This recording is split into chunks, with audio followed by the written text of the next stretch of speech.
Am I live now? Is this actually working? Is this happening right now? If it is, someone please like tell me if there is anyone here. If not, then it's fine. I just wanted to come on and chill. Like, let's see. Let me go to my channel. Yeah. Let's see. Manage videos. I wonder if I can hide that like little thing live. Um, yeah, I really need to figure how streaming on here works, especially because I want to use OBS more than YouTube. Uh, but let's see.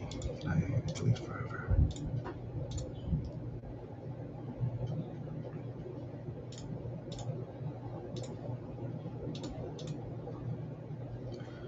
There we go.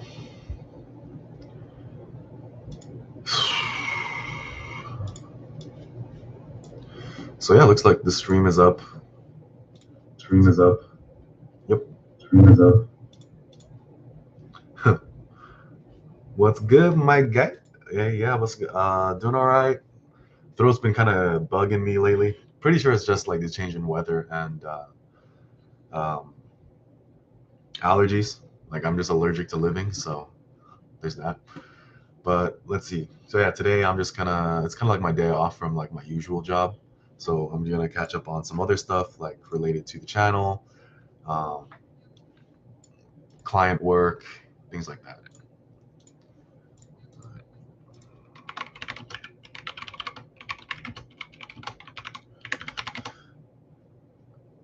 Nice poster, bro. What's it about? I've honestly been trying to figure that out. It's kind of like a gift. Like my friends know I'm a weeb, so and I really like samurais, so they got me that. The way I think about it is just one of my favorite movies of all time is The Last Samurai, and one of the most important lines in that whole movie is "life in every breath." So when I look at that poster, that's kind of what I think. Just life in every breath. Um,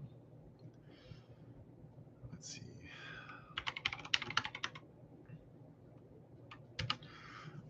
Let's see. You like samurais? Anyone in here a samurai fan before the neckbeards and the and whoever else like kind of took that away from us? I want to make samurais cool again because they're fucking badass. Like I don't know if any of you guys have played like Ghost of Tsushima, um, and yeah, I hope none of you are perverts because I'm putting like cocoa butter stuff. Hello, Annie Summers, dude. Very nice to see you in here. You've been killing the content. Thank you so much. I hope I've been beating it with a club. Just kidding. If you guys are like RPG players, what weapon do you guys use? What kind of build do you guys use? But let me get to the question that he asked earlier. What's my ethnicity? Okay, sorry. I was just thinking about it whether or not I should make a joke. I won't make a joke with this one. I'm Filipino, so uh, Filipino food. It's really good. We love pork because pork comes pre-delicious. Like all you have to do is add fire. So, hey, Nacho Daddy, yeah, what's up? So yeah, pig already comes pre-delicious. Like all you need to do is add fire and like boom, it's a great meal. So with Filipino food, when it comes to introducing my friends to it, I actually introduce them with things like um, the skewers, like inihaw, or uh, everyone knows pancit. If I want to get them a little bit more outside of their comfort zone, I actually do things like longanisa, bangus, which is basically just Filipino sausage and fish. Um, and then tocino is pretty good. Like I don't want to scare them, like before I get them into things like pinakbet or all that other stuff. So yeah, those would be my food recommendations. So hello, any simmers, glad to see you in here, dude. I remember like whenever I see like your um, profile picture, I was like a kid playing like The Sims on like my iPod Touch. I sank hours into that thing, bro. Let's see. Uh, really do appreciate all the compliments about killing the content. And then is 5x5 3 times a week with dips on bench day and chins on overhead press day viable to get to intermediate stage? Thanks for good videos here from Basement Bodybuilding's recommendation. Hey, really appreciate you coming through. Landon is a great guy. Landon has a great channel going for him. I'm excited to see his channel like grow even more. Let me see if I can move. I know it's kind of like an awkward viewing angle when I'm just like looking all the way off to the side and you just see like my cheeks. Not those cheeks, but let's see. So yeah, I really hope Basement Bodybuilding's channel like just continues to grow. Like I said, like I think it would have grown anyway. I really do believe that because like he's just a smart, down to earth guy. I don't know if you guys remember, but there was a video with NH where he said like, "Can we just get one cool guy?" And then I was just like, "Shit, this might be it." So really glad to see him like, and I wish him all the success. So let me go back to Amir Vinci's question because I'm sure he's been waiting on this for a while. Is 5x5 3 times a week with dips on bench day and chins on overhead press day viable to get to the intermediate stage? So for me, I think back training should be done on every single training day, regardless of where you're at in your training. You might have to alternate or like change up your exercise selection the stronger you get. So the stronger you get, some days you might have to do, rather than doing vertical and horizontal pulls, you might have to do something like more lat isolation work, like pullovers or straight arm lat pull downs, or like maybe even unilateral work. But I think back training should be done every single day. So on bench days, do your horizontal stuff. On overhead press days, do your vertical stuff. On your lower body days, same thing. Like alternate between the two, between horizontal and vertical. That's a good play. That's a good way to start out when you're still in the beginner stage. 5x5. So when you say intermediate, there's a couple working definitions that are kind of floating around. 5x5, like if you say intermediate as in linear progression ceases to work for you, well, for one, that definition really doesn't even seem to work all that well, simply because linear progression works for a lot of people for a long time. And the biggest issue with it is just that people don't go light enough with it.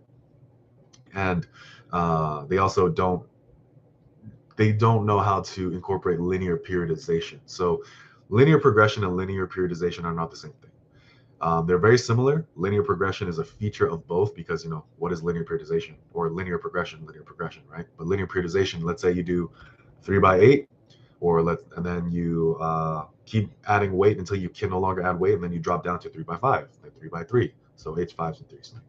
Or you can do that with anything really. You can do that with 12s, 8s, and 5s, 10s, 8s, and 5s, 10, 8s, and 3s.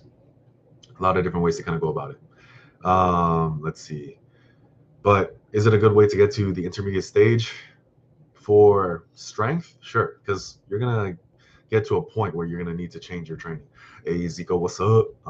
But yeah, like anything will carry you to the intermediate stage done long enough with enough consistency. So it's kind of like a wall you hit eventually, whether you get like on there, like there's no real way to like speed run it or whatever. Like it's just kind of gonna happen on its own. So there's that. So let's see, lumpia, sinigang, adobo. Yeah, like those are the very basic ones to like recommend to people before they like get scared off by like all the other stuff. Last few years, I've been heavily enjoying female orc two-handed warriors. Just really playing, really fun and simple but OP. I mostly play legendary difficulty, no exploits, no crafting, hard as fuck. Are you talking about Skyrim or like another kind of RPG? But two-handed, like the gods gave me two hands, and I'm going to use them for both for my weapon. So there's that. Hydroxytryptamine. Had a question about range of motion progression method on deadlifts. Rehabbing my low back by rack pulling for 1 to 2 months. I want to progress by increasing range of motion using plyo boxes, keeping intensity fixed. Yay or nay? I actually think a better tool would be like a back extension. Those can be done just with body weight, and you can have like if you have, depending, like if you have a GHD, right, they have like handles, and you can use that as kind of like to help you out and possibly limit your range of motion, so that can help out, that can work really well. But as far as like, let's say you start out with rack pulls and then you slowly go down, the only thing that I'm like kind of going through in my head is the fact that while yes, you're slowly introducing more range of motion, which is good, and I think that it's valid for the most part, I don't think it's like too specific for that long. And then also, like if you're progressing it with, let's say, load as well, then that can become an issue. So if you are having like low back issues, I think doing things like back extensions or hinges, like banded good mornings would be even better. And like, let's say reverse hyper work, if that's available to you. Obviously, take it slow, like be slow with it, and go from there. Let's see. It's just demotivating to deload significantly after 1 to 2 months of no deadlifts. Yeah, I totally understand. I've had very similar ups and downs with my own like squats and deads. Squats and deads like are a huge struggle for me, so I get it. Bro, you are a fake natty. Thank you. Let's go back to and up there. So I love The Sims. I still have Sims 1 and Sims 2 discs. Nice, nice. Sims 3 is the pinnacle. Yeah, that's typically what I hear. As far as like The Sims, I stopped playing at 3. But because like I said, it just took up so much of my time that I decided that maybe it's not the best thing to get back into it. But I do hear that a lot, that Sims 4 is not that good. Let's see. Jump on that bed and we do. What's up, Jason? Let's see. Started novice powerlifting program, completed first week. Often wasn't able to execute exercises properly because of fatigue, bad sets. It made me feel worthless and quit. Any tips to cope with this feeling? So, start lighter. Like strength training being a skill, right? Strength training doesn't mean just lifting heavy all the time. That's the biggest issue that a lot of people who do pursue strength have, is that you need to actually develop your skills. You need to actually develop your ability to lift properly with good form. You need to have a way to actually move forward and progress. If you just go heavy and think that that's going to like get easier and like stuff like that, then it's not really going to work all that well for you. So if you are not exercising, if you're not executing exercise properly, you're doing them too heavy. Other things that you can do is on those movements, do them very light, and then try to get better with your form. And then what you will do is use other exercises for your volume, for your proximity to failure, to kind of make you feel a bit more like get a better feeling that you're training hard. So that's what I would recommend there. Let's see. But going down. Damn, I thought I thought the weirdos to the channel would kind of come like with after like 5K or 10K subs, but I guess I got to that part of the I guess I got that part got there to that part like a bit early. Let's see. Do you do reverse hypers? Not at the moment, just because I actually just got access to one with my new gym. But I think there's just better exercise tutorials. I mean, like go on Elite FTS, go to Joey Sotsmary, go to like there's a bunch of better ones out there. That's why like sometimes when it comes to like form videos, for one, there's so many different form videos out there that are just going to be so much better than what I could produce. Whereas just listen to those. Let's see. Hydroxytryptamine, like I really do appreciate you commenting on that, like to help the algorithm. So I really do appreciate that. So let's see. Thoughts on training like an athlete to look like an athlete? Horrible. Like athletes look like the way they do. So here's the thing. Train like an athlete, right? So athletes, especially even at amateur levels, like you'd be surprised at how much time they have to like dedicate to it at a amateur level. So I work in an MMA gym, so there's a lot of amateur fighters like around, and so many of them are training, let's say 3-4 hours a day just for martial arts. That's not including strength and conditioning. So train like an athlete to look like an athlete um, is horrible advice, because unless you're going to put in those 6 hours of work in their sport that they do for their training, you're not going to look like them. If you want to look better, train like a bodybuilder. It's much more efficient. Athlete, yeah, definitely. So, but yeah, like training like an athlete to look like an athlete is horrible advice. It's just not time efficient. I'm not saying it doesn't work. It's just not time efficient. Should I swap upright rows with some other exercise where they might be bad for shoulder health? First question is, have you tried them? Second question is, have you tried changing your form on them? So have you experimented with different grips? Have you experimented with different ranges of motion? And start with the lightest weight possible. So most gyms, they do have like fixed barbells that are 10 pounds. Start with that. If you can do the motion of an upright row and there's literally no pain, and that means with that range of motion, you can probably load it over time. Red, they might be bad for shoulder health. Like, just gonna say it. Just gonna say it is all from Athlete Next. Doesn't mean anything. Revival Fitness, for one, like I think it's interesting that you want to use someone else's name. And no, I'm not gonna do that. So let's see. Check out Monkey Rose, Armpit Rose, man. Let's see. I want to see this without the clothes. Y'all are weird. Thoughts on 3-minute rest spent walking on a treadmill, incline, and at a moderate pace. I like it. Something that I remember, like I think this is probably a misquoting, but if you look at some, like I think it was a conversation with like Pavel Tsatsouline on Joe Rogan, something he would do is like he would do a hard effort, like let's say kettlebell swings with some other uh, athletic capabilities, and then he would just for 3 minutes in between he would just like walk around, like just to keep his heart rate up but to still let it come down. So 3-minute rest intervals spent on a treadmill, yeah, that's fine. Especially if, but I will say that but I will say that if you do something like a assault bike where just less impact is done on the body, I mean, you're walking on a treadmill, how much, like that's not really all that bad impact. We're meant to walk. But let's say you're getting like upwards of 12K steps, then maybe you can choose a different thing. But also just depends on what you have available to you. So my thoughts on it, very, very good. Just yeah, I don't like just like usually if I'm like taking a rest interval, I do like walking around. Can you check my deadlift form if I send you the video on IG? Yeah, sure. Let's do it. I'll look at it right now. Like send it over. Kuwabara's haircut in Yu Yu Hakusho. I mean, I'm not gonna lie, like Yu Yu Hakusho is on my list, but I have yet to actually watch it. Kuwabara.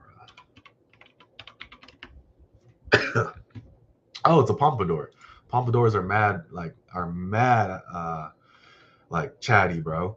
Like like they are in terms of like let's say masculine hairstyles. The pompadour is right next to the afro. Like two most masculine hairstyles possible. The comb over, like that's just like what ugly people do because like they have no other option with their hair. So me. It's on YouTube. Yes, I am on YouTube. But let's see. I do need to go here and make some messages. Is bend over good for building muscle? I mean, here's my thing. I don't want to censor people. I don't want to kick people out. That's not really the kind of person I am. But at the same time, like I'm not really going to entertain people who are just gonna waste my time. So you're wasting your own time more than you are mine, because I'm just chilling. But yeah, I'm more than likely just gonna start ignoring you. Good luck on math finals, bro. Like you have the future ahead of you. Like preparing for finals, studying. Yeah, you got a future ahead of you, kid. Let's see. Where is it? Recently been enjoying training 3 days on, 2 days off. Oh yeah, dude. Like I'm not gonna lie, if I wasn't just like so weird and bounded by like the traditional like way to look at time, I would definitely like go about things like that. But I kind of do prefer having a more structured way of going about things. Like I'm just now trying to do um I'm just now trying to do like an 8 day week where it's like upper lower rest, upper rest, lower rest. So that's what I'm kind of doing right now. So there's that. Let's see. Hey, Nuno, I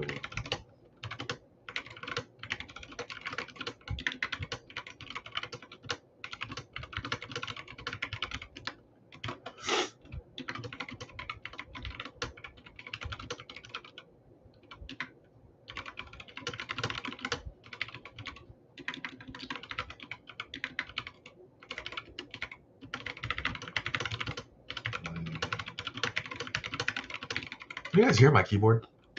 Can you hear just how bad I am at typing? Yeah, so 3 days on, 2 days off, bro. Like rest is great. Like one of the better ways that I've done training is just every other day. So workout, rest, workout, rest, workout, rest. Fucking great. But my current work schedule just seemed kind of not able to do that. Do you think that Jason Blaha likes you? See, there's a couple ways that I can interpret this question. Yeah, my OCD won't let me do it either. I don't know if it's OCD, but that's basically as OCD as I get. There's a couple ways I can interpret that question. None of them are favorable, and I would hope he doesn't. I'll just say it that way. If he finds me to be like anything like him or a kindred spirit or like a friend, I might just like stop making videos right then and there. Let's see, bald OmniMat crossover. I would love to. You're touch typing, bro. Very good. You never skip. Yeah, like I would love to. I would love to have him on the channel.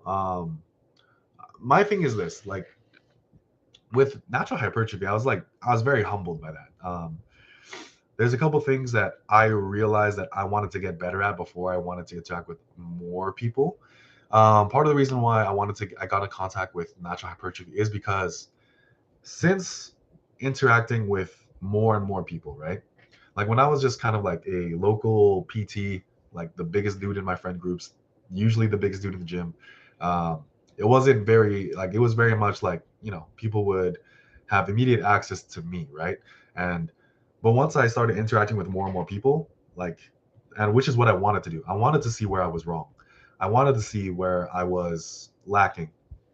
And I found many gaps, not only in my own logic, training philosophy, and overall advice, but just, as a person, as a communicator, as a speaker. So there's a lot of things that I wanted to improve on. But at the same time, like there was an interesting topic that he brought up, which was the history of like, how powerlifting just totally mogged bodybuilding.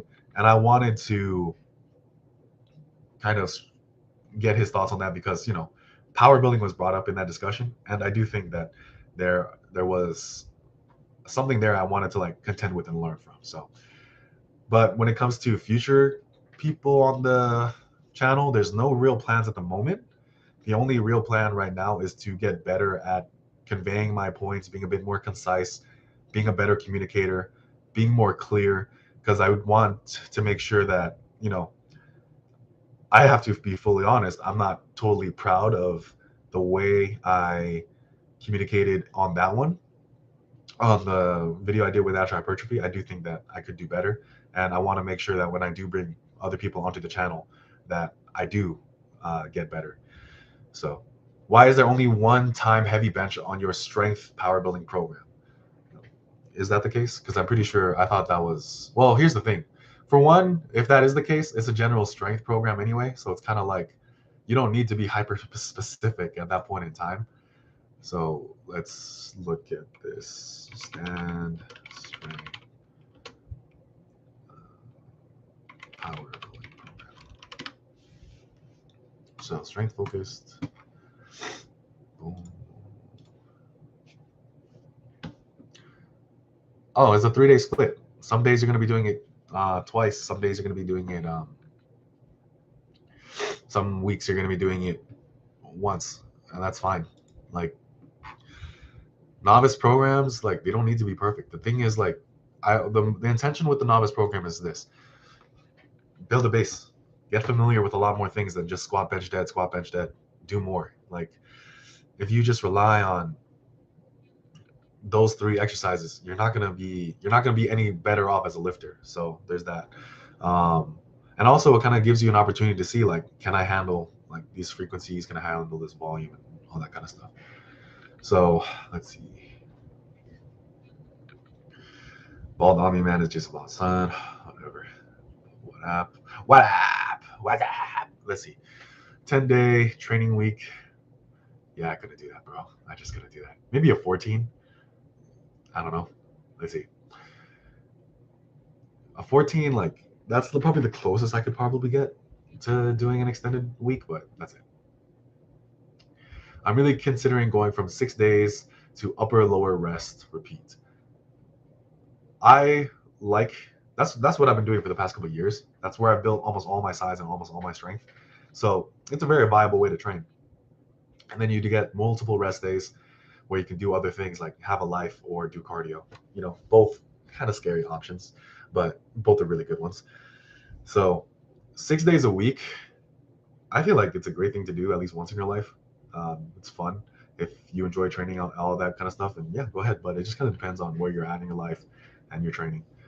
And you can definitely modify your training to make it 6 days a week, but it just depends on you and your schedule. Sorry. Is overhead press once a week for bench carryover tissue health for someone who doesn't want big shoulders? So first, I hope you're doing well. Congratulations to everything going on in your life. I just hope everything's going well for you. And then, is overhead press enough for once a week for bench carryover? So my thoughts on overhead press bench carryover is this: you will get carryover from overhead pressing to benching only if you're also benching. So, and a lot of that is more so just because your shoulders are stronger, bigger, and like more stable. And overhead pressing once a week, yeah, that's enough for someone who doesn't want like the biggest shoulders. So I wouldn't worry there. You're right about PTs. Yeah, they're just trash. That's why I don't really call myself one. Like, I mean, I guess I could, but it just kind of depends. Thoughts on taking a week off instead of deloading? Yeah, you're gonna be fine. Like, don't worry about it. Like 1 week every couple months, not gonna do much for you. But if you're literally like training 1 week and then 1 week off, check yourself there. Even doing like 3 weeks on, 1 week off, even that's better. But if you can do something like 2 months and then a week, like I would say 2 months for every 1 week is just a very general, not scientific based, but just overall like good idea. So I would do that. But 1 week off is not going to do anything too bad for you, and it might actually be very good for some people. Some people would literally just benefit more from if they just did take that week off. Let's see, any advice on how to progress accessory work? Like if I do 2 sets of lunges and on the second set I do it with a drop set, like I don't know how to progress that. Don't progress on intensity techniques. Don't progress on things like rest pause. Don't progress on things like drop sets. Don't progress on things like that. Progress on your main sets. You are doing 2 sets of walking lunges, right? 2 sets of lunges. Let's say you're doing 2 sets of 12. Let's say you get up to 2 sets of 15 or 2 sets of 20. That's when you can add weight. You still progress normally, but then you can still add in on those other things. But your progression should be tracked on those main sets. Yo, what's good, Karel? What's up, man? Just a quick question on the novice power building program. In the novice companion PDF, it says chin-ups to failure. The overhead press box, should we superset them? Yes. So when it comes to failure, though, what I mean is like technical failure or like maybe even volitional failure. Like if you feel like a rep is just, if it's slowed down and got harder, yeah, stop. Like when it comes to my general attitude on pull-ups is just do them with fairly high frequency, like kind of like grease the groove. So the moment it slows down, stop the set and move on. Let's see. What are your favorite hinge hamstring exercises that aren't deadlift variation? Good mornings. Back extensions, I have a love-hate relationship with. Like I recognize them to be good. I recognize them to be beneficial. I do use them, but they're not really a lift I enjoy too much. But I can't deny that they're a lift that I benefit a lot from. So back extensions and good mornings are good ones. I like the standing hamstring curl. I just recently got access to that machine again. But hamstring curls in general are just really good. I prefer lying over the seated also. So my new gym doesn't have the lying one, but it has the seated one. So now I just do that. Also, nice Barney plushie in the back corner. Yeah. So it was kind of funny. My parents saw the video where I used Barney in like the thumbnail, and then now he's there. So it's just kind of funny. So there's the Barney lore for you stand strength enjoyers. Let's see. I find I get a lot of carryover from overhead press to bench because I use close grip. Like so, if you use close grip, you're gonna get more carryover than if you did wide. That's very well established. Do you think we have control over our own will, or is every decision we make predetermined? What's predetermined is that we have a choice. What is not predetermined is the choice we make. I don't know if that makes sense, but that's kind of where I go. Like, we can't choose to not have a choice, is what I'm trying to say, but we can choose what we pick. So we can infinitely fall back onto free will versus not free will, but generally speaking, we treat one another and we treat ourselves as if we do have our own free will, and we benefit more so if we do it that way. We actually find that things are worse off if we don't treat ourselves like we have free will, and then life just gets worse from there. So I would, even if it comes to be revealed that we don't have free will, I would much rather live my life as if I did, because my life would be better off.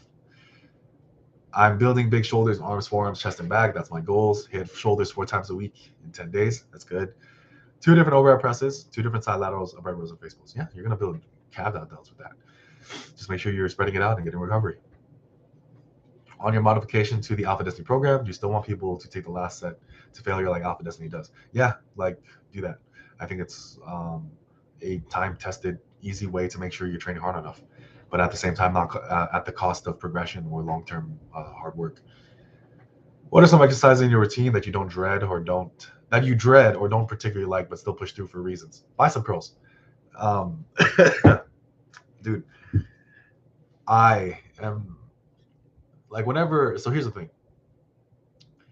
When NH described power coopers, I recognized that there were some things in there that I actually do, and that's when I realized there might be an issue. And then one thing also is, like, I really was that kind of person, like bent rows, chin-ups, like, do that. You don't have biceps. Yeah, I mean, that's why I do them. Like, thanks for pointing out the obvious. But yeah, bicep curls. I don't particularly enjoy them, but it's kind of like I said, vegetables. Like, there's some vegetables you're not going to enjoy, but you should have them in your meals. Let's see. Do I train my neck? No. I do have a neck harness though. Like, but same thing. I just don't really enjoy it. I recognize that it is pretty masculine to do so, but I'm good. What's the difference between powerlifting and general strength? Powerlifting is 1 rep max on squat, bench, deadlift. That's powerlifting. You're 1 rep max with legal competition form on squat, bench, deadlift. General strength, like, I don't think it's kind of hard. So for one, I think a 5 rep max is probably going to be a bit more that general range. Like, that's the lower range for general strength. On top of that, the general strength goes across like more than just 3 lifts. I would say it goes across like maybe 10. So for example, squat, bench, deadlift, chin-ups, chin-ups, overhead press, barbell rows, dips, bicep curls, and maybe cardio. Like, just putting that out there. Like, so there's that. Let's see. So more rep based. Even, like, let's say for example this. How many of you guys can do 225 for like 20? Like, my goal right now is to get it to 30. Let's see. Like, that would be an example of general strength too. Like 10 rep max, like 5 rep max, 10 rep max, 15, 20 rep maxes. So do that. Keep me to ask questions about picking up things, ended up listening to engrossing exercise discussions. Based. Yeah. I mean, I am a philosophy major. Like, I'm not ashamed about that. So, like, I don't have the answer to all these questions, but I just mean, like, I find these questions, like, good. Thoughts on asymmetric programs? I run asymmetric programs are work, especially like for hypertrophy. Like, if you have a body part split, or if you have an asymmetric program where you're prioritizing what it is that you actually want and you do it in an intelligent way, yeah, it's a great way to hit your goals better. Like, so for example, like when I had done my first hypertrophy focused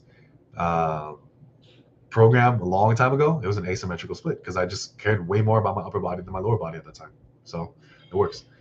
Let's see. Any advice on what to do if you max a cable stack for a machine? Is your form good on it? That would be the first one. If you have really good form on it, and like you have to do upwards of, like, let's say, sorry, let's say, shit, maybe I am coming down with something. So let's say you do 3 sets of 10, and it's still really hard. Like, set 1 is RPE 7, set 2 is RPE 8, set 3 is RPE 9. Just keep doing it. You're fine. You don't need to, even if you maxed out the stack, you don't need to add load. You can, like, maybe add reps, maybe add sets. those are things that you can do. But if you get to a point where, like, let's say you can do 5 sets of 10, 5 sets of 20 with it, with really good form, yeah, you're not really getting much out of it. Let's see. Do you do them or you have biceps? I guess. All right. Longer cut 20 week with smaller deficit, or faster cut 10 week with high deficit followed by 10 weeks of recomp load. For a beginner with around 22% body fat. Dude, I would just recomp. Like, my thing is this, like, if you're a beginner, right, build muscle. Like, that's first and foremost. Your body fat will naturally fall, like, as a result of you just being like a bit more anabolic and all that kind of stuff. So I would recomp, not really change too much about your diet, and just train hard. So that's what I would do as a beginner. I know that's very oversimplified and whatnot, but I think that's what's necessary. Just train hard as a beginner. Like, don't unnecessarily cut down. What do you have to cut down? There's barely any mass on your body, more than likely. So there's that. Now, if you're morbidly obese, that's a completely different thing. That's a completely different angle. But if you're just like 22%, which is just moderately outside the healthy range, like, let's say that healthy range being 10 to 20 or 15 to 20, being a bit more realistic, yeah, dude, like, just build muscle. Don't worry about cutting right now. And then after you get like 20 pounds of mass, see from there, and then make that decision. It's all spread out nicely. Lots of high quality volume, and great recovery. That's good. Let's see. Bicep curls are legit with a pump and good lighting 2 feet from the mirror. I'll have to try that because I really don't know how to take pictures, like, to flex. Like, if I take a good muscle picture, like, that's luck, bro. I don't know. Biceps are a chore. I feel like, yeah, I get the same way. Also, it's kind of hard too because like, my forearms, like, definitely are a bit more of the limiting factor. So there's that. Thanks, man. Really enjoy your content. Gotta go. Hey, have a good one. Does this room exist?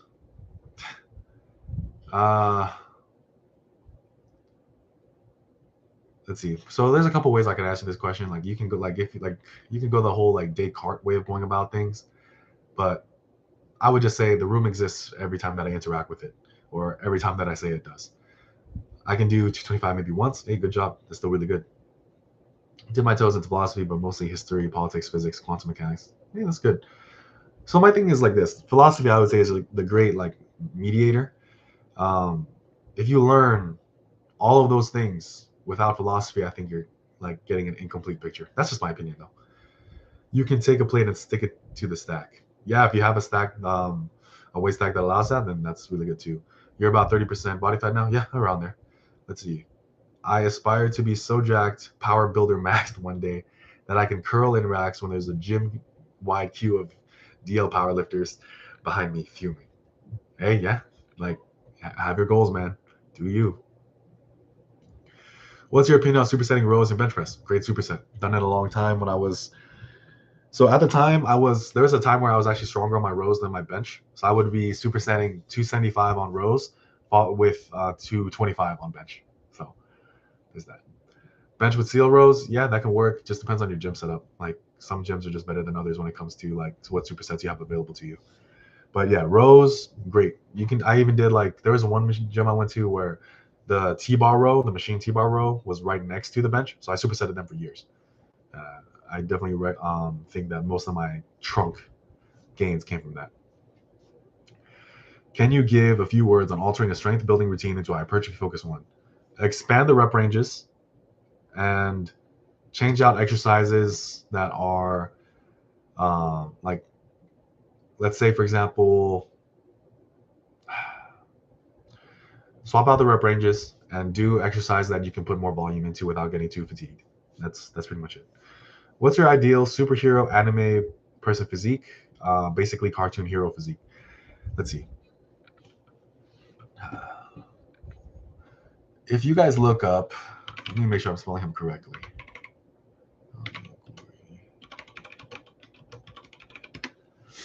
If you look up Ira Gamaguri from Kill la Kill, that's basically what I want to look like. Like Kill la Kill is not one of my favorite animes of all time. It's not really, it's not really, like, it doesn't really go into top tier for me.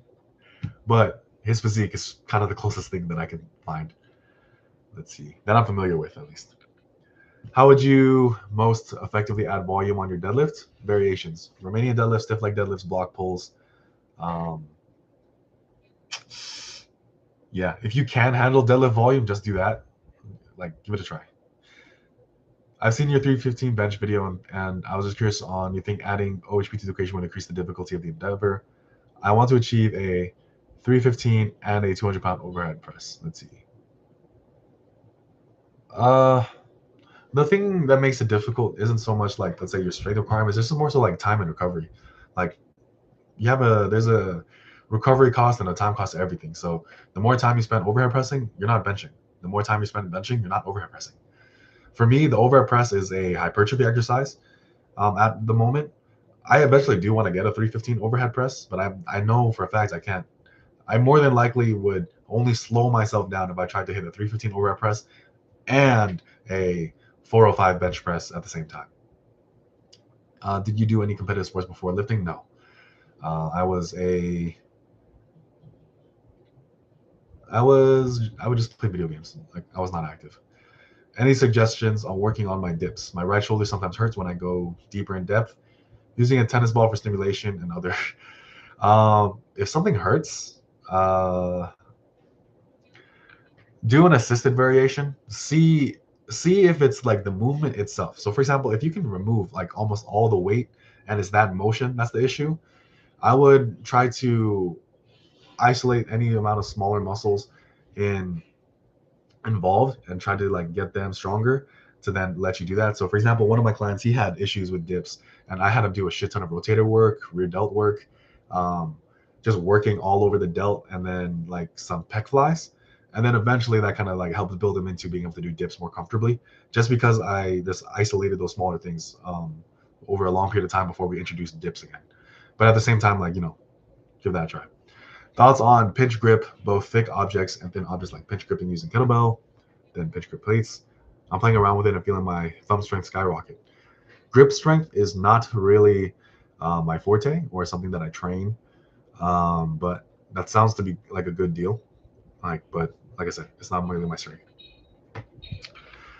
Okay. What's the next great thing for your channel, personal and professional life? So for the channel, I am making a video talking about this, but I am going to shed or retire the power building like label or power building term from any of my content. I'm still going to keep it up on my channel as to show like where my thoughts came from and then have progressed to over time. No, yeah, like here's my thing. Size and strength can never be separated. The analogy I'm going to use is that size and strength are like your left and right hand. You can be right-handed, you can be left-handed. If you want to get the best results for either one, or if you want to build the best body, build the greatest amount of strength, you're going to need to use both hands, size and strength.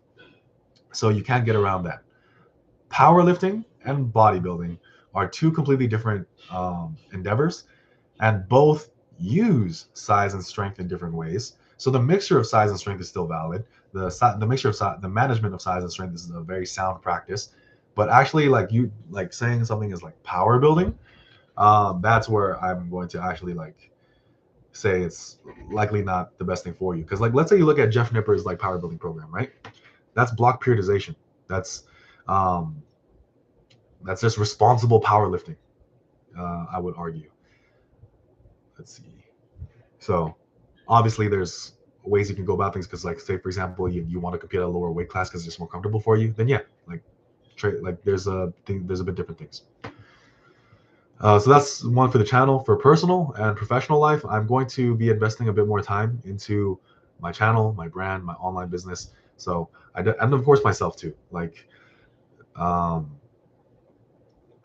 am going to take a leap of faith on myself and really try hard to be like one of the better channels on this platform and one of the better coaches out in the world. there's a lot of things I need to overcome, get better at, and learn to even be at the footstep of that, to even start. But what's the tagline of the channel? Start where you stand. I want to be one of the better coaches on this platform. I want to be one of the better channels on this platform. Like, there's a lot of things I need to learn, but I'm gonna start where I stand. Let's see. Can you give an example of top set, back off set with warm-ups? It's confusing to understand for me. So Faz Lifts actually just released a video talking about this, and I think that's a very good way to go about things. So one thing when it comes to warm-ups for a top set, right? Retake weights. So I was thinking about this. Like, there's this progression method that Steve Shaw kind of uses, where it's like 1, 2, 3, 4, 5 AMRAP. I would do that with like something under 50% of your working weight. And rep maxes work really well when you know what they are, when you know like a previous one, because you can kind of scale it off of that. But for example, I just introduced a lift called the Butler Press. So ball on me, man, Paris Butler. A slight incline, but the bench at my gym, the incline's pretty steep. So it's a slight incline, t-shirt pause, Larson press. And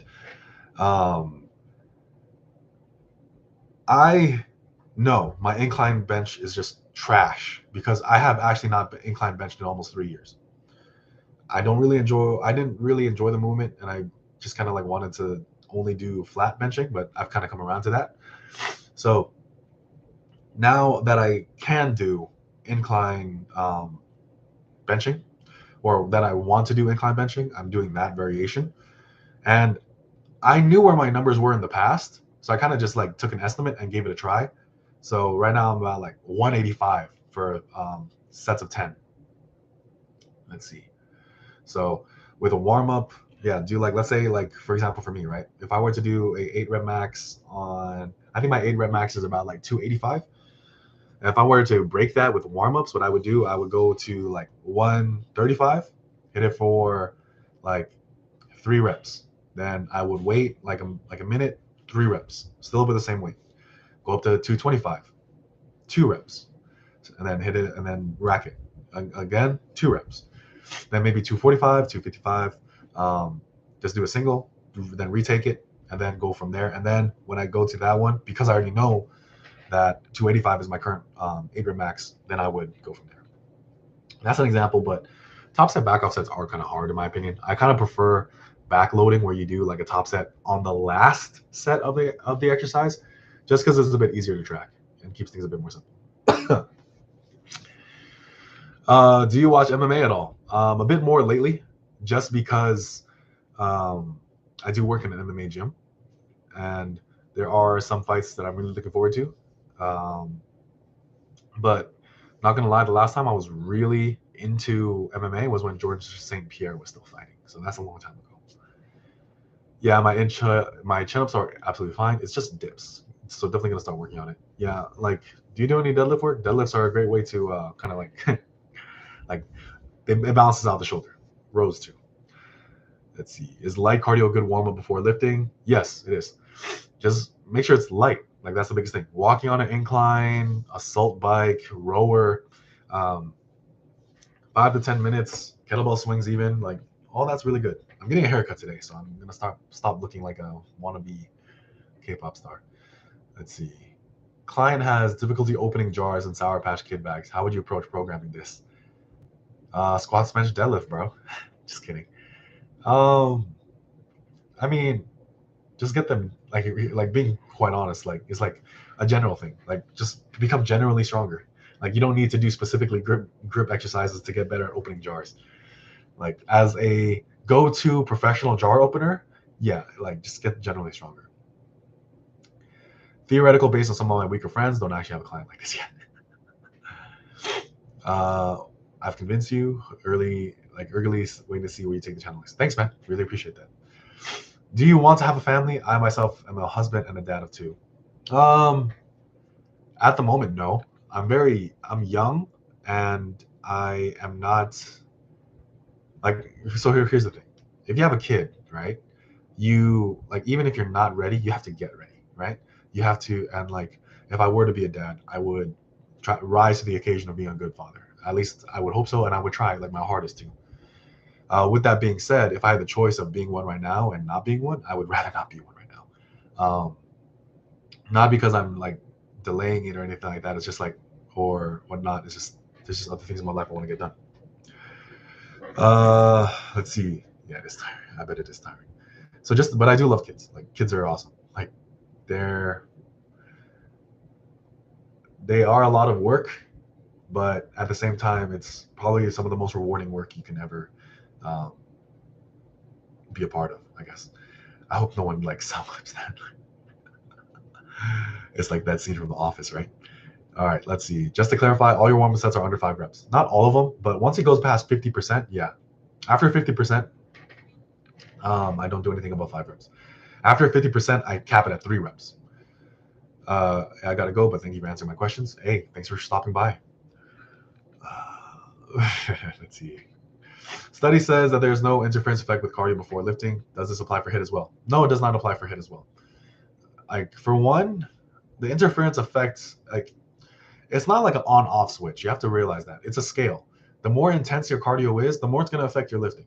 So if you do like sprints, like really hard sprints, it will have an effect. So there's that. GSP, GOAT, hell yeah. Thanks for answering my previous question. Is it fine to do HIIT cardio of a workout? Will you put in catalog state? Cardio is a bit more catabolic in its nature than, let's say, resistance training is catabolic too, actually. The thing, like it so I'm starting to go a little bit outside, like, whatever, but you break yourself down in training, give yourself a body a signal to stimulate growth, and then you supply that with rest, recovery, calories, and whatnot, right? So there's that. So to do HIIT cardio before a workout, is that what you mean? If you do HIIT cardio before a workout, your priority should be HIIT cardio then. HIIT cardio is the best way to just get better at cardio, straight up. But because of that, it has the highest recovery cost. So it's kind of like a needs versus wants analysis. Like, what are your goals? So it's like your current cardio is fine, but it's just, you have to be intelligent about how you do it. Hey, King, gotta go. Hey, man, have a good one. Really do appreciate you stopping by. I hope everyone here had fun. Let's see. How would you keep training when entering 60 years old? I think you commented this on a recent video, so this is a good opportunity. I will make a video on it though, but like, let's see. Which exercise would you pick and what ranges would you use the most? I would probably use higher rep ranges. I don't think my exercise selection will change just because I got older. Oh my God. Have a good day at work, son. I love you too. Like, that just caught me off guard. Sorry. But no, I wouldn't choose new exercise just because I got older. I would choose new exercises if I needed to. For the most part, if I can't just modify it through volume and intensity, then if I can't just modify it from there, then maybe I'll change out exercises. But I think I'm fine. Like, I don't think it's anything to worry about. I know guys well in their 50s and 60s who still squat, bench, dead, bent, row, chin-ups, all of that kind of stuff. So, like, I know 40-year-old guys like way fitter and stronger than me. So it's like, why? Like, for me, I'm not even worried about it. HIIT cardio post-workout. I think I might be out of the loop and like out of time as far as like knowing what the current literature stands at with this, but I still think that there's a recovery cost and then an interference effect. So HIIT cardio post-workout, great for fat loss, great for fitness, but is that your goal? If your goal is like maximum size or strength, I don't think it's going to be the best option for you, because HIIT is just such a huge hit, pun intended, to your recovery. So I would recommend doing something completely different. Let's see. So no questions as of right now. So yeah, if you guys can ask like whatever other questions too. Training questions, life questions. Like, I'm just chilling here, like trying to work on some stuff.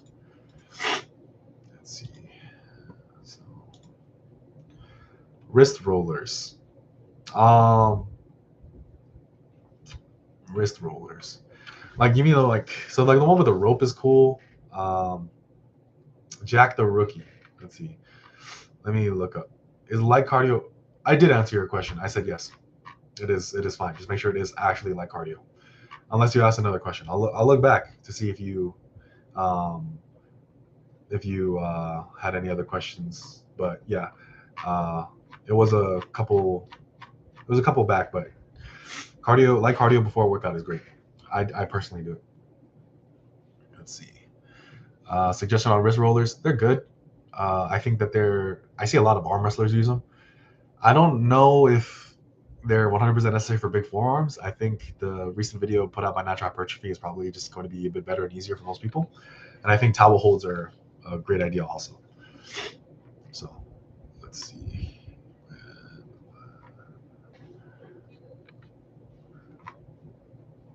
Should I put music? Will I get copyrighted? Well, I mean, if I do that lo-fi like stuff, I think I'll be fine, right? Any diet tips for busy college students?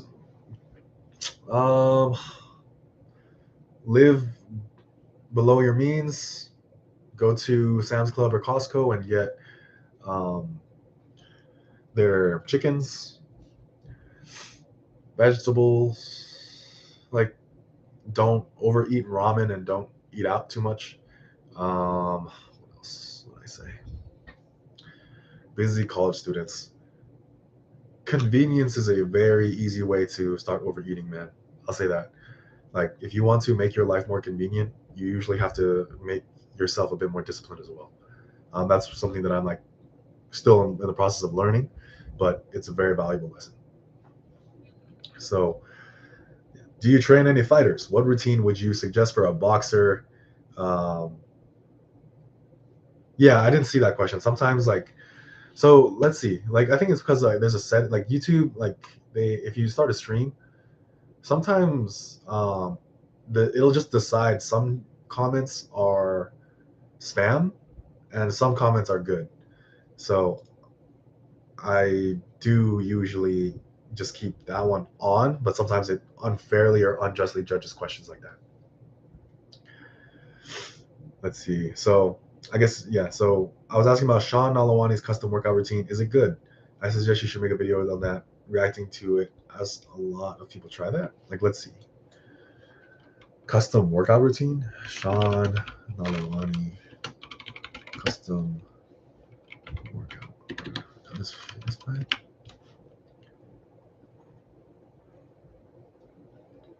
Like, where is it?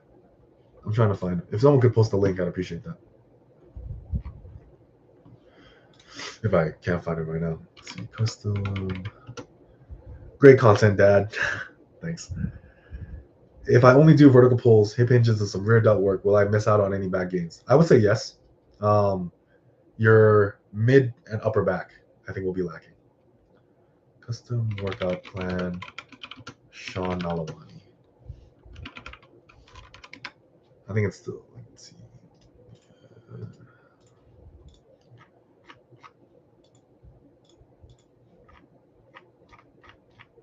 Because I thought he makes these for you, doesn't he? Which is like kind of impressive, but I'm sure it's like a template.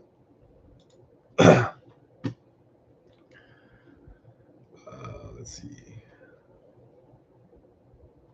Hey, I'm happy you find my content useful and like happy you're enjoying the channel. I really do appreciate that. Can't thank everyone here enough.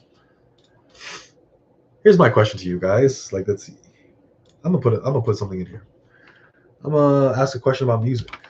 Like, I wonder if like my small following has, let's see, very similar taste in music to me. Who's a better musician? Joji.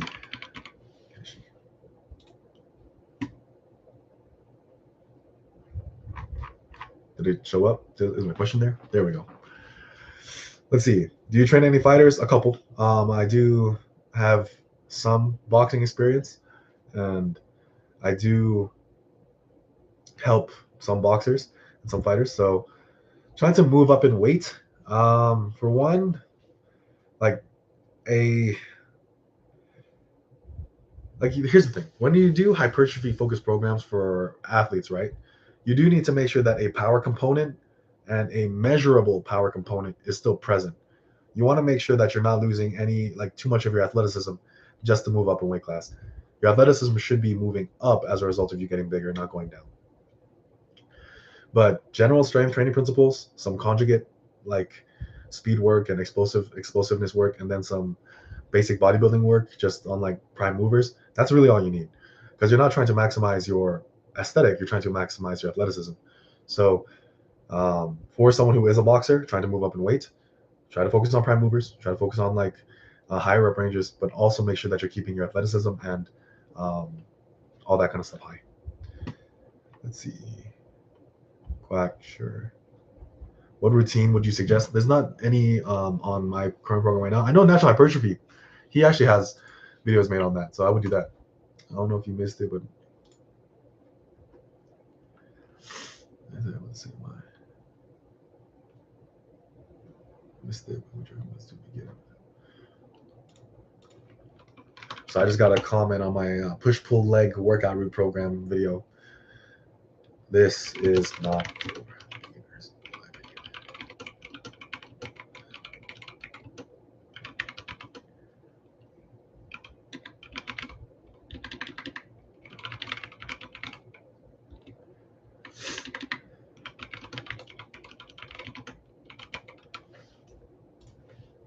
Okay. Sorry about that. But yeah. Let's see. What's the poll like right now? It's 50-50. 50-50. I'm gonna be real with you. Kashi has a great voice. He has a wonderful voice. He's a very beautiful voice. But I think Joji, he has a bit more spirit. He has a bit more of an identity in his music, I would argue. So Keshi, insanely talented, but I just think there's a bit more to Joji. Don't change your votes just because I said that, though. I want you to be honest here. So don't start putting Joji in the poll just so I like you. The slow mode timer. I guess I could. Yeah, I mean, there's not too many people in here anyway. Let's see. Shit. I think that's a setting I have to like change like before I start though, so I'll do that next time. Sorry about that. Papa Frank the best. Yeah, I'm glad he was able to retire it though and move on. So should I do all the exercise? No, that's not what I'm saying. Keep explosive exercises explosive. Keep strength exercises strength focused. And keep hypertrophy exercises hypertrophy focused. Trying to accomplish all of them with the same exercise is not going to work out. It's not going to work out well for you. So I would not recommend that at all. So have an explosive component at the beginning of your workout, then a strength component, and then some bodybuilding work. That's it. Hey, thanks for joining in. Really do appreciate everyone here watching. So thank you so much for that. I just saw your legs push, pull, split. Currently doing upper lower 4 times a week of bodybuilding day. Sometimes I get lazy. Which one is superior in general? The one you can be consistent with. Like, I know that's the answer everyone hates, but it's the only real answer. The reason why I made the push-pull leg split is because there's some people who follow me who really like the push-pull leg split, but they feel that they can't apply what I recommend to their split because I don't program for it. But so that's why I made the push-pull leg split. So if you like upper lower, you can do upper lower and feel confident that it's going to work very well for you. I did upper lower for the past couple of years, almost all of my size, and I'm still doing upper lower. It's my favorite split. I do not enjoy push-pull legs whatsoever because for me, a pull should be done every single day, which is why on my push-pull leg split, a pull is still done every single day because of the frequency, volume is brought down, and one of the pull days should resemble more of an arm day. That's like some general tenets of my push-pull leg. So there's that. Let's see. Also, so there's sometimes because I get lazy on isolations. Here's my thing: if you get lazy with isolations, don't put them on its own day, because then you'll just have a day where you just skip it. Like unless it works in the reverse, where if you put it all on the same day, that actually makes you do it. But I found that works the opposite for me. If I put all my isolations on one day, I just skip that day. That's just me. I know myself. Thoughts on MSM, and beta-alanine. Supplementation is the most overrated thing in fitness. You don't need supplements. If you have unless you are provided information from a doctor that you need supplementation, you do not need supplements. You don't. If you correct your lifestyle, your diet, and your activity and exercise and all that kind of stuff, more than likely you'll be fine. Now, that will cover at least 80, 90% of everything, and then you can supplement from there. But when it comes to things like, let's say, muscle building or something of that nature, I think supplementation is kind of pointless. That's just me. If I were, so here's a side note, because I know, like, for example, like, I think people are kind of harping on Revival Fitness for selling out because now he sells supplements and stuff like that. I will more than likely never sell a supplement that isn't creatine or maybe a pre-workout. Nah, I don't even do pre-workout. Why would I even do that? I would just do creatine. Creatine, and like, if like Flintstone Gummies decided to sponsor me, that'd be fucking funny, and I would do that. But yeah, like creatine, a protein powder, that's about it. Like if G Fuel, like, because like I would do like all those influencer and those gaming streamer like kind of subs or kind of sponsorships. That's what I would do. Hello, friends. What's up, Mikey Chan? Or Mickey Chan, my bad. I know a guy named Mikey. So sorry about that. What would be minimal effective volume be? So minimal effective volume will also change based on what you're doing. The minimum effective volume for hypertrophy might be your maximum adaptable volume for strength training. So you have to kind of like play around with that. And maximum recoverable volume, MEV, MAV, all that kind of stuff, maintenance volume, those are things you yourself have to identify. You can't just, no one can just give you a number. Like, we can give you safe bets and safe brackets, but for the most part, like those ranges, when I say, like, let's say MRV is somewhere between 12 and 20, that doesn't mean you should go straight to 20. It means you should start at 12 and see if you can build up. That's what it means. So start on the low side of things. You can always add more, and it's so much easier to know you can add more than trying to go backwards. Do I have an aesthetic goal? Yeah, Iragama Gori from Kill la Kill. For me, I kind of want to have that. I really do like that strong, that's like a leaner than average powerlifter look. If that's the thing. Like, I want to be around 230-ish. Like, I think that's a good range for me. I think that's a good healthy range for me. It's something that I can sustain long term, I feel like. And I think I'll look better than where I'm at now, because that's almost 25 pounds less than where I'm at right now. So 20 pounds can make a difference. And it might just be enough for me. But if I got down lower than that, it would require some more discipline that I feel like is necessary and is something that I should work toward, but it's not something I'm going to rush toward either. I want to be big. I want to be massive. I want to be huge. I want to be like swole as hell. So having abs is pretty low on that list. Like Russell Orhe. Yeah, kind of. But I mean, like, if I were to have anything resembling Russell Orhe, I would have to do it at a higher body fat percentage, because I don't have his natural gifts or genetics or anything like that. And I'm still unsure of whether or not he's natural or not.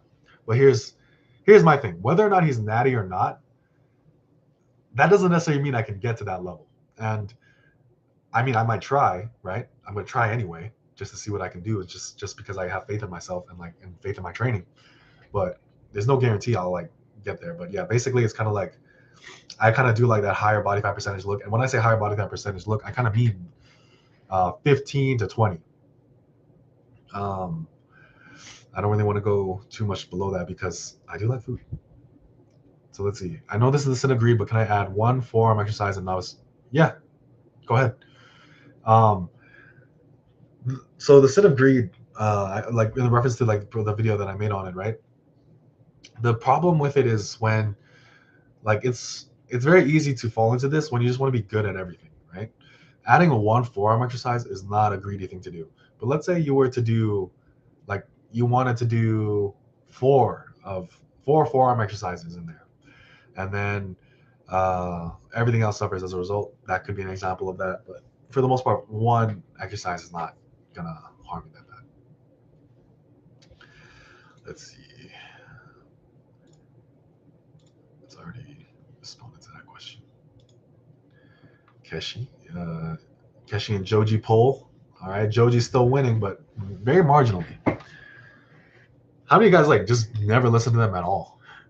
Like, hey, Alpha Destiny posted a new video. I wonder, can I share my screen? This is why I didn't want to like stream on YouTube, because I don't know like all the features that you can do with it, like share screen and stuff like that. I was trying to do it with OBS, but I keep messing it up somehow, so I need to figure that out. I had it set up at first, but then like for some reason like OBS, I hate it, but OBS sometimes just like yeah, if YouTube's removing your comment, I'm sorry about that. Let's see what I can do about it. Like, I don't really think. So let's go back. Sure.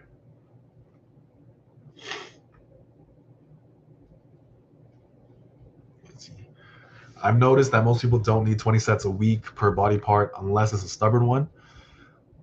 Yeah, like I'm making great progress with 12 sets a week on like my big lifts. Like I'm fine like with that. So like if I'm making great progress with 12, that's also not an invitation to say, oh my God, I should do 13. Like that's not what that means. It just means keep doing 12 until 12 no longer works. And then what do you do when 12 no longer works? Do 13. People get a bit excited when things are going well, and then they fuck it up. It's kind of like when you talk to a girl, right? Like it's all good at first, but if things are going well and then like you just like go too fast, like oh, you're gonna scare them off. But yeah, let's see. I wanted to like if I was using OBS and everything like that, I wonder. I would want to share my screen and whatnot, so that way we can like watch this video together or something. But I'll just play it and see if you guys can hear it. The seated anterior delt press is a godly Let me know if you guys can hear that I should have done years ago. And right now, I'll be explaining the full benefits, starting with the topic of stability. Good hypertrophy movements are stable. And when you sit down, all of that is maximized because it's no longer you who is creating all this internal bracing. In other words, the support musculature, aka the kinetic chain, upper back, glutes, entire core strength, no longer limiting factor. All you gotta do is sit on your ass and press that back into the pad. In turn, you got what Bald Omni-Man likes to say, a oonga boonga lift. Pure force, pressing straight up, very little coordination and skill involved. And so what you'll find pretty much 9 out of 10 times is that when you make the switch, he's very energetic today. within a month's time now, give yourself that. It's probably because he's outside. Go outside if you want energy. Human beings are basically plants with feelings. You're no longer relying on neural adaptations first. You go straight into progressive overload, aka hypertrophy of the neural adaptation. Perfect form is also more replicable when fatigued, given less compensation from antagonist muscles. I can attest to that. I do a lot of like seated, non-back supported overhead pressing, but I do it late into my workout. Like by the time I get to my overhead pressing, I've done so much other stuff. I've done my bench, I've done my rows, I've done a supplementary like press, like dips or a chest press machine. I've done biceps and rear delts, and then I'll do my overhead press. Part of it is because I'm going through that movement with more fatigue. I feel like I can get a little bit more out of less weight because I'm going into that movement fatigued, and I don't need to push such heavy weights to get something out of it. So there's that. Patience first. I say that straight into progressive overload, aka hypertrophy of those delts. So to sum up this first point, when your body detects instability, force output goes down. Motor unit recruitment isn't as high as it could be, particularly for the primary movers being the front delts and triceps. Doesn't mean you won't get jacked from the standing version. That's how I did it for many years. But if you want the best of the best, obviously we want something that gives you stability rather than you having to create it. Because another limitation is as you get stronger, it becomes more difficult to stabilize. Hence the plateaus passed around your body weight or so. Now, another thing that's really important is the angle itself. You notice how when weights get difficult on the standing version, how you lean back a bit? That's because your body wants to optimize its leverages. And when you sit down, you can automatically assume that position. You know what it reminds me of? Guys who do low bar squats with their torso bent forward. It's more efficient to stay in that position than to do this wiggle action. And with the seated OHP, you're already locked into the best position for leverages, stability, and most.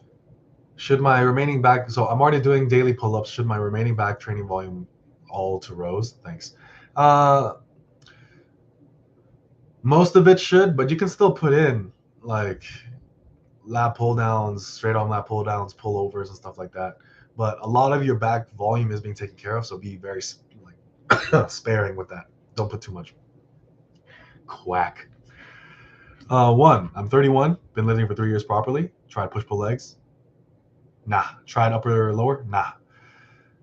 Let's see. Body part split. Hey, fuck yeah, dude. Like body part splits are valid. They work. Like, and here's the thing. When I do upper lower, like it's kind of a bit closer to what Steve Shaw calls a upper posterior, because he actually doesn't like upper lower, and I don't like a strict upper lower either. If I had so here's the thing. I don't want the biggest legs. I am very liable to skip leg days. I'm not about to give myself 2 leg days. Like if I did like a strict upper lower, I would literally go in, squat, deadlift, and go home. More than likely. But because of the way I do upper lower, where back training is done every day, where arms are also put into each day, there's no day I don't enjoy. So that's how I kind of go about an upper lower. So it's all about finding about what you enjoy. Biceps and triceps on Sundays. Hell yeah. Like rest when you want to. The cool thing with body part splits is you can just throw in a rest day whenever you want. Whenever you need it too. Have you tried orc mode training? No. I don't even know what it is. I don't want to know what it is. Like I feel like whatever it is, there's probably something better out there. Most importantly, optimally lengthening the front delt. Because, contrary to popular belief, a 100% vertical press is not number 1 for shoulder hypertrophy. It's more of a mid-range emphasized movement. If you want to fully stretch out your delt. Yeah, heavy leg training. And my lower back is like, as much like concentrated work I do for it, I'm just like, my lower back is something that like I do struggle with. Partly because I think part of it is because almost all my jobs I've done have had a pretty good sitting component to it. So that probably doesn't help whatsoever. But I do get anywhere between 8 to 15,000 steps a day right now. Not only does your arm have to be pretty low, but also at a slight angle. Meaning, make sure the bench is not at a 90-degree angle. It will not be the highest possible position on that adjustable bench. 1 stop down. So somewhere around 80 degrees should be all you need. And just try it out. You'll feel the difference from day 1. Let's see. If you're trying to send the link to that Sean Alawani thing, try my Instagram at @standstrength. Like I did some heavy ass OHP the other day, 185 for reps. My front delt. Is Joji winning the poll? All right, we're trying to train muscles, not My movement boy. patterns. Next, if you plan on using these as an assistance lift, know that the carryover is really high to the strict press and incline press. Why? Because it's kind of a hybrid lift. So I would also state that although far from optimal, you will get some stimulus to your upper chest of all things. But really, the main benefit is that this is slightly better than the traditional Z press, which is a lot more unstable, and the seated non-back supported overhead press, which is a great exercise, but I'm just keeping it real. Look at guys like Zydrunas Savikas, who use this exact exercise, but don't have to split the sheet. He swore by it for raising the overhead press. And I will make the argument that if you strictly did the seated OHP, as say a part of a hypertrophy block, or you just want to put on some mass for a little bit, no doubt that when you specialize back to the standing version, you're going to get some lifetime PRs. And that is my personal strategy for this year.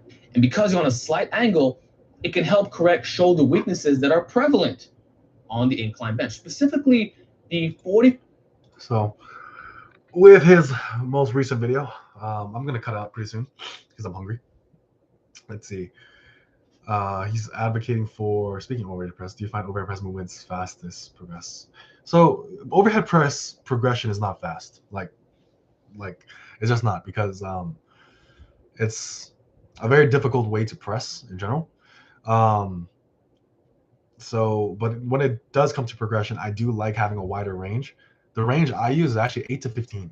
Like And that's because, like I said, I'm treating it as a hypertrophy movement. I'm treating it as a supplement to my bench press. So I don't really go high rep with that at all. Or I don't stick to 8 to 12. I go a bit higher. I go high rep on it. And I don't try to add load too much. Do you do skincare? Your face looks great. No, I actually don't do skincare at all. And it's just the camera being like mad blurry. Like it's mad grainy. So let's see. If you guys have any further questions, like I'll stay on for about, let's see. If any questions come in the last 2 minutes, I'll just spam your questions for the last 2 minutes and then like we'll go from there.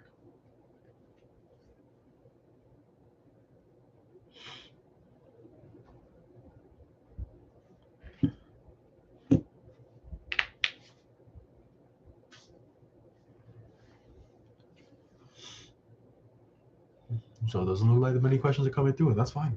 We're chilling. I'm mad chilling. I just want to have fun today. But yeah, really do appreciate everyone coming through.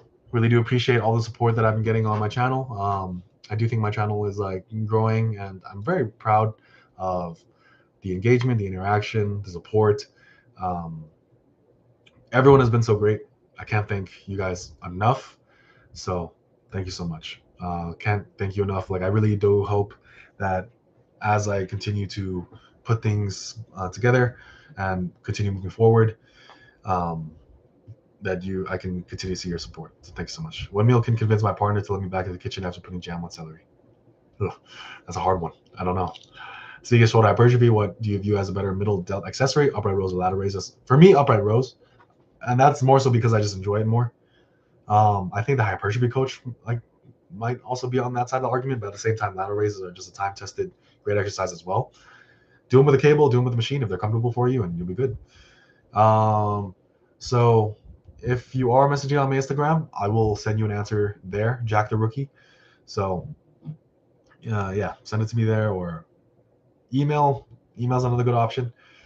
But yeah, I will be getting going. So thank you so much for everyone tuning in. Have a good day.